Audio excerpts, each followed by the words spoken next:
Kalokohan, yan ang depensa ng kampo ni Ramil Madriaga sa paratang na lumitaw lang siya para patibayin ang impeachment complaint laban kay Vice President Sara Duterte. Ang buong detalye sa Agenda Weekend Report ni Dexter Ganibe ng Abante.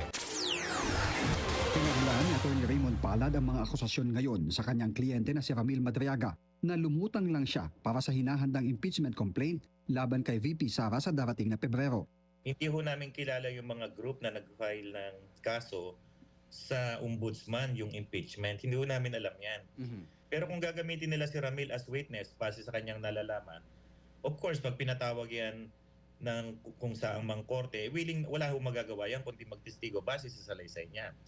Pero yung mga insinuation na nakipag-deal to sa administration, may set-up dito, kalokohan po yan. Ayon kay Atty. Palad, ang affidavit ni Madriaga na naglalahad ng kanyang nalalaman laban sa mga Duterte ay may kinalaman sa aniyay pagtalikod sa kanya ng mga Duterte nang sampahan niya ng kaso si dating presidential spokesman Atty. Harry Roque.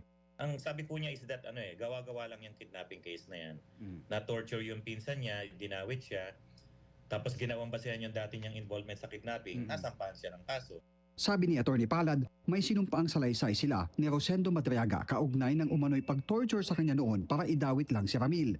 Hindi anya may pagkakaila na malapit sa mga Duterte si Madriaga dahil may mga hawak silang resibo para dito. Marami ho kaming pictures na nagpapatunay na madalas sila mag-video conference, dalawa lang sila one-on-one.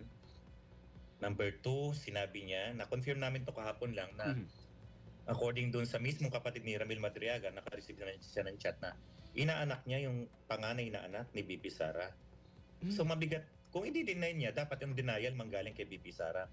Miyerkules nung nakaraang linggo, nang bigyan natin ng electronic copy ng affidavit ni Madriaga ang Office of the Vice President pero wala pa silang tugon hanggang ngayon. Pero nagpasalamat si VP sa mga taga-suporta sa The Hague sa patuloy na pagtitiwala sa kanya. I thank you for your continued support. Alam nyo, I am truly blessed.